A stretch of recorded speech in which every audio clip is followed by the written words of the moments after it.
میرے پیاروں محترم بھائیوں، اس مہینے میں اللہ تبارک و تعالی نے بے شمار انعام اور اکرام عطا فرمائے ہیں۔ انہی انعام اور اکرام میں بزرگان دین کے ایام بھی ہیں کہ سیدنا امام اعظم ابو حنیفہ رحمۃ اللہ تعالی علیہ، جن کے ہم مقلد ہیں، جن کے ہم قرآن اور حدیث سے بتائے ہوئے اصولوں کے مطابق اپنی نمازوں کو درست کرتے ہیں، اپنے دینی مسائل کو حل کرتے ہیں، اور کسی بھی معاملے میں ہم دشواری کا شکار ہوتے ہیں تو ان کے قول جو کہ قرآن اور حدیث کا نچوڑ ہے، اس کے مطابق اپنی زندگی کو ہم آگے کی طرف لے کر جاتے ہیں۔ وہ امام اعظم ابو حنیفہ جن کا نام نعمان بن ثابت ہے، آپ رتبے کے اعتبار سے تابعی بزرگ ہیں، اور آپ کے والد کا نام ثابت ہے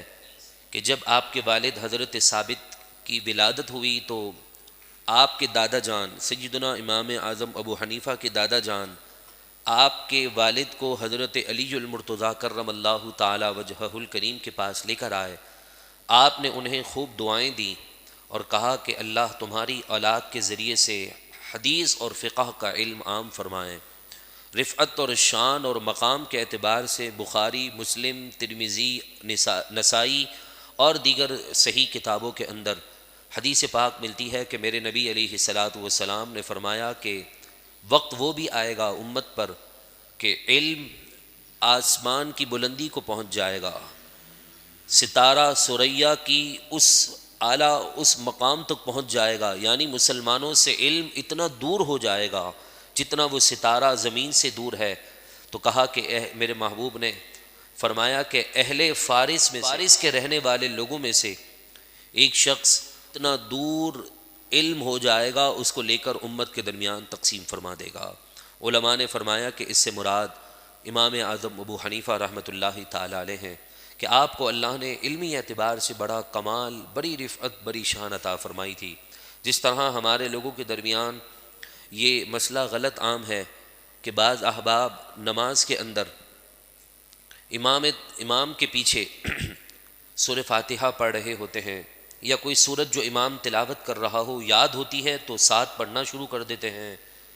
یا پھر امام غیر المغضوب علیہم ولا الضالین کہہ کر آمین کہتا ہے، یعنی اتنا گیپ دیتا ہے تو لوگ بلند آواز سے آمین کہنا شروع کر دیتے ہیں، یا پھر امام جیسے ہی ولا الضالین کہتا ہے تو وہ سورہ فاتحہ پڑھنا شروع کر دیتے ہیں جلدی جلدی۔ تو ان تمام کا آپ نے ایک ہی حل قرآن اور حدیث کے مطابق دیتے ہوئے فرمایا کہ امام کی قرات مقتدی کی قرات ہوتی ہے، اور فرمایا کہ جب ایک انسان کسی بڑے سلطان اور بادشاہ کے دربار میں جاتا ہے تو قوم کے ہر فرد باتیں نہیں کرتے، کسی کو اپنا پیشوا بناتے ہیں، کسی کو اپنا امام بناتے ہیں، کسی کو اپنا لیڈر بناتے ہیں،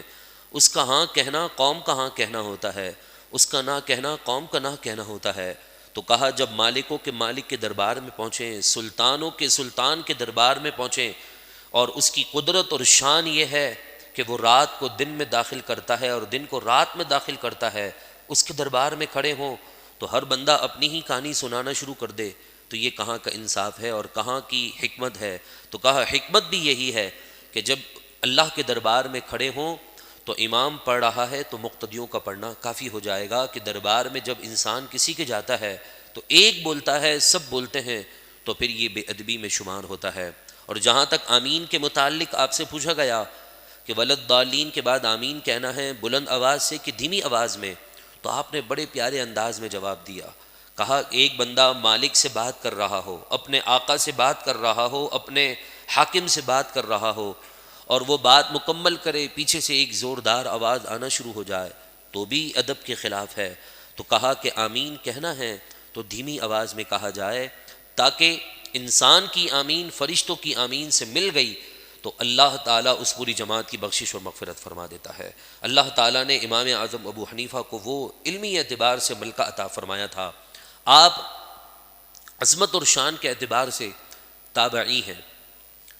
پہلے حضور علیہ الصلاۃ والسلام کی جنہوں نے ایمان کی حالت میں زیارت کی اور اسی پر ان کا اختتام ہوا ان کی زندگی کا، تو وہ صحابی کہلاتے ہیں۔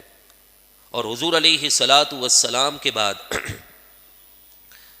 جن لوگوں نے، جن مسلمانوں نے صحابہ کی ایمان کی حالت میں زیارت کی انہیں تابعی کہا جاتا ہے، اور جن لوگوں نے ان بزرگوں کا ایمان کی حالت میں زیارت کی جنہوں نے صحابہ کو دیکھا تھا، جنہوں نے تابعین کو دیکھا ہے، تو انہیں تابعین کہا جاتا ہے۔ تو اس اعتبار سے امام اعظم ابو حنیفہ رحمۃ اللہ تعالی علیہ نے بے شمار رسول اللہ صلی اللہ تعالی علیہ وسلم کے جانثار صحابیوں میں کی زیارت بھی کی ہے، ان سے علم بھی پایا ہے، ان سے علم کے سمندر اور علم کے موتی بھی حاصل کیے ہیں۔ یہاں تک کہ آپ سے پوچھا گیا کہ آپ نے اپنی زندگی کا بہترین حصہ کون سا پایا ہے،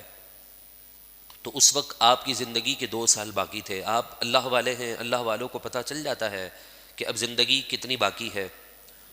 تو آپ سے پوچھا گیا کہ آپ کی عمر کتنی ہے، تو آپ نے کہا 2 سال، جبکہ آپ کی اس وقت بالوں پر سفیدی آ چکی تھی۔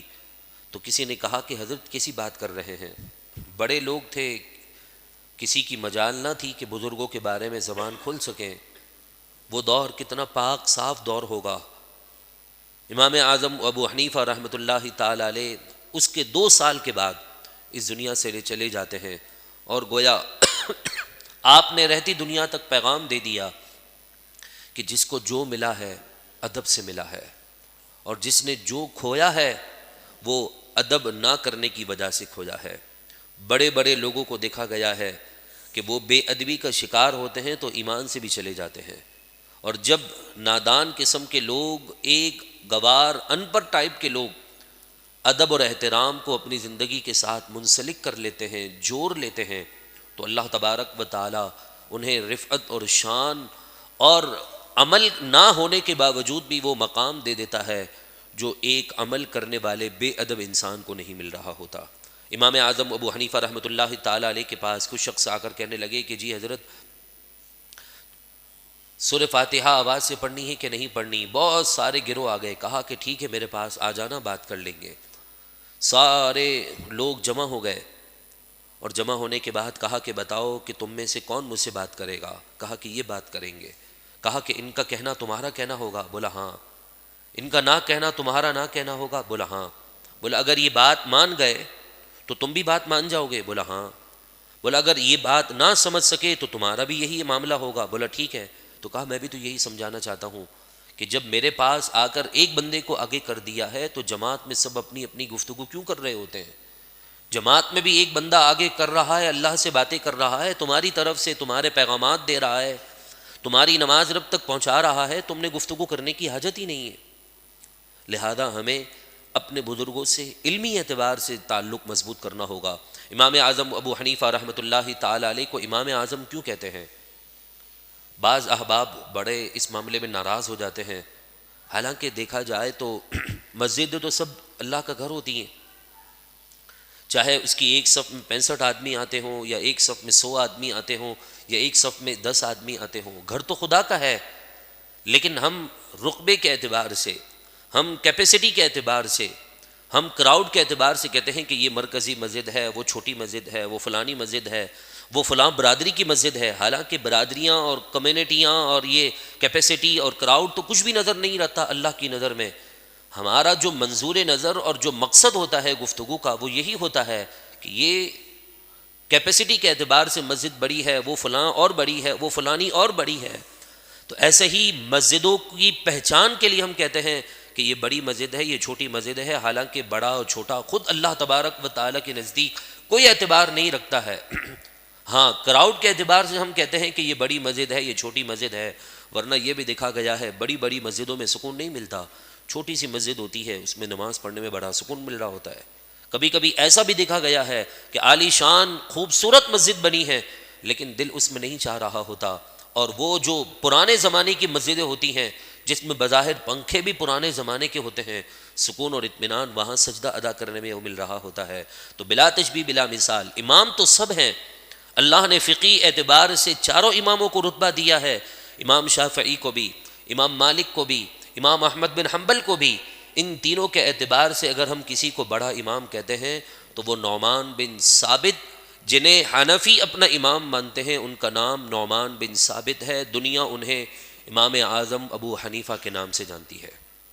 اس اعتبار سے انہیں امام اعظم کہا جاتا ہے۔ بعض لوگوں کو مسئلہ ہو گیا، کہنے لگی کہ جی امام اعظم تو محمد الرسول اللہ ہیں، ہم تو انکار کرتے ہی نہیں ہیں،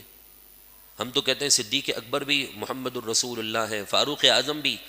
جو ہے محمد الرسول اللہ ہیں، اور مولا علی مشکل کشا کے لیے جو القابات ہیں وہ بھی سب رسول اللہ کے لیے ہیں، لیکن حضور علیہ الصلاۃ والسلام ہی کے صدقے سے اللہ نے سب کو رتبہ دیا ہے، مقام دیا ہے، کہ گھر میں کوئی دادا ہوتا ہے تو کوئی تایا ہوتا ہے تو کوئی چھوٹے چاچا ہوتے ہیں، کوئی بڑے چاچا ہوتے ہیں، حالانکہ دادا کے لیے تو سب برابر ہیں، لیکن ہم اپنے اعتبار سے کہتے ہیں کہ یہ میرے تایا ہے، یہ میرے چھوٹے چاچا ہیں، یہ میرے بڑے چاچا ہیں، یہ میرے اس سے بڑے تایا ہیں، تایا ابو ہیں، بڑے ابو ہیں، حالانکہ ابو چھوٹے بڑے تو ہونے نہیں ہوتے، ہم اپنے اعتبار سے کہہ رہے ہوتے ہیں۔ تو ایسے ہی ہم اپنے اعتبار سے ان بزرگوں کے درمیان نسبت رکھنے کے لیے کہہ رہے ہوتے ہیں کہ یہ امام اعظم ہیں، یعنی اس اعتبار سے کہ ان کے بعد جتنے بھی فقہی اعتبار سے امام آئے ہیں وہ ان کے شاگرد ہیں، شاگرد اور استاد کا رتبہ کہیں نہ کہیں جا کر ملتا ہوگا، لیکن پھر بھی اللہ نے استاد کو رتبہ بڑا مقام اور بڑی شان عطا فرمائی ہے۔ اس اعتبار سے اللہ نے امام اعظم ابو حنیفہ کو بڑی شان عطا فرمائی،